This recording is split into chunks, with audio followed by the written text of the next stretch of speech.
Hello friend, मैं Rakesh Roshan learn tech to tech channel से। यार ये मेरा डेटा स्ट्रक्चर का नेक्स्ट वीडियो है जिसमें आज हम लोग देखेंगे ट्री। तो सबसे पहले देखेंगे ट्री क्या होता है, किसे हम ट्री कहते हैं, और उसके बाद कुछ ऐसे टर्म्स देखेंगे जो कि ट्री से रिलेटेड है और काफी इंपॉर्टेंट है। तो चलिए इस वीडियो को स्टार्ट करने से पहले जस्ट मैं आपसे रिक्वेस्ट करता हूं कि अगर अभी तक आपने मेरे चैनल को सब्सक्राइब नहीं कर रखा तो सब्सक्राइब कर लें और बगल में जो बेल से जरूर क्लिक करें जिससे मेरे जितने भी नए वीडियोस हैं उनका नोटिफिकेशन आपको मिलता रहे। तो चलिए स्टार्ट करते हैं।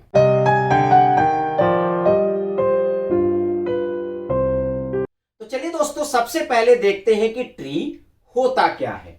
तो यहां पर अगर ट्री के डेफिनेशन की बात करें तो tree is a non linear data structure. सबसे पहले तो जो ट्री है वो नॉन लीनियर डेटा स्ट्रक्चर है।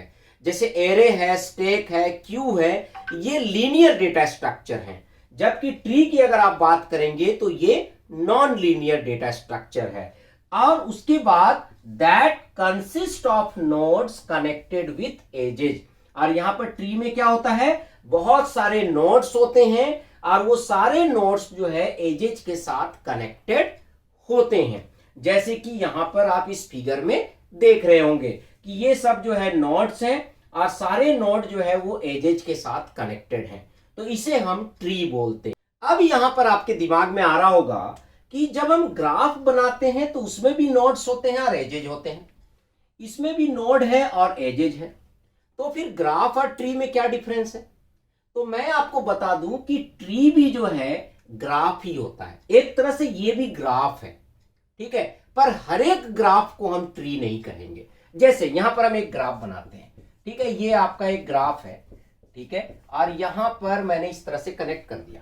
ये ग्राफ है पर ट्री नहीं है, ठीक है। ट्री है तो फिर तो ग्राफ होगा ही होगा, ठीक है, बट ये ग्राफ को हम ट्री नहीं बोलेंगे। क्यों? क्योंकि यहां पर एक क्लोज्ड फिगर बन रहा है। यहां पर अगर आप देखेंगे तो एक क्लोज्ड फिगर बन रहा है।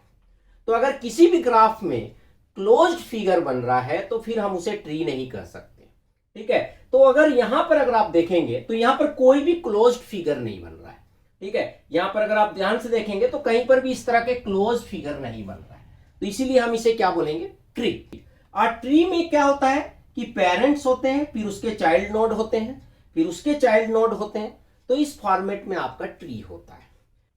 अब क्या है कि जब आप डेटा स्ट्रक्चर में ट्री पढ़ेंगे उसके बाद आप बाइनरी ट्री पढ़ेंगे, बाइनरी सर्च ट्री पढ़ेंगे, कंप्लीट बाइनरी ट्री पढ़ेंगे, तो आपको बहुत सारे टर्म्स जो है मिलेंगे, ठीक है। तो उन सारे टर्म्स को मैं यहां पर एक एक करके एक्सप्लेन करूंगा, क्योंकि कई बार मैंने स्टूडेंट्स को देखा है कि वो ट्री के बारे में तो पढ़ लेते हैं पर उन्हें इन टर्म्स के बारे में नहीं पता होता है, जिसके कारण जब ट्री के एडवांस चीजों को पढ़ते हैं तो उन्हें समझ में नहीं आता है। तो ये बेसिक आपको जानना जरूरी है।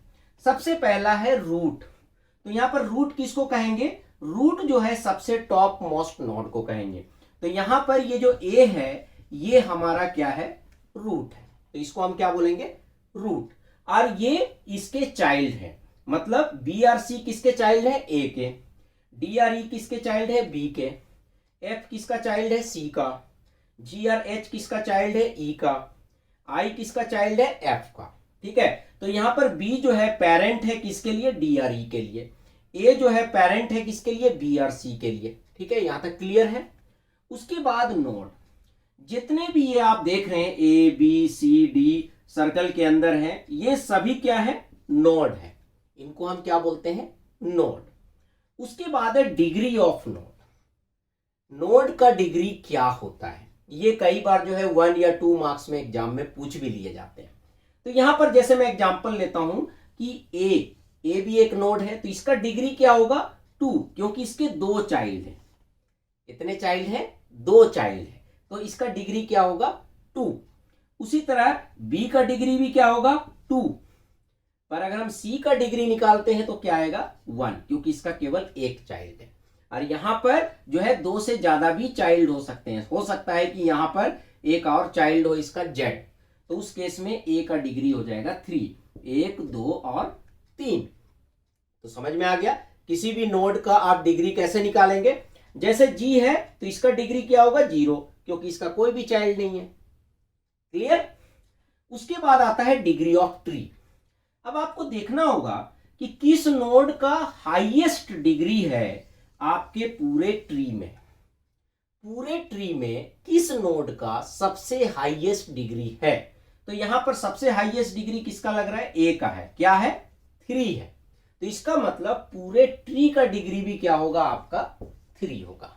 तो पूरे ट्री का डिग्री कैसे निकालेंगे, आप देखेंगे कि आपके अपने ट्री में, ठीक है, सबसे ज्यादा डिग्री कौन सा है, ठीक है, किस नोड का सबसे ज्यादा डिग्री है।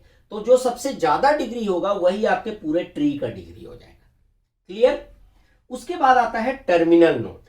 टर्मिनल नोड किसको बोलते हैं, जो लास्ट वाले नोड है, जैसे D, G, H, I, Z, these are the terminal node, क्योंकि इसके बाद और कोई भी नोड नहीं है, तो इनको हम बोलेंगे टर्मिनल नोड। और नॉन टर्मिनल नोड किसको बोलेंगे, जो टर्मिनल नहीं है, जैसे ई, एफ, सी, बी, ए, ये सब टर्मिनल नहीं है, ठीक है। तो ये टर्मिनल नोड हो गए, D, G, H, I, Z, और ए, बी, सी, ई, एफ, ये क्या हो गया, नॉन टर्मिनल नोड्स हो गए। अब आता है सिबलिंग।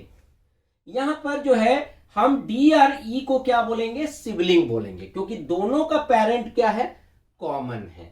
डी का भी पेरेंट बी है और ई का भी पेरेंट बी है, तो D and E are siblings, G and H are siblings, ठीक है। B, C, Z are siblings, क्योंकि ये तीनों किसके चाइल्ड हैं, ए के चाइल्ड हैं।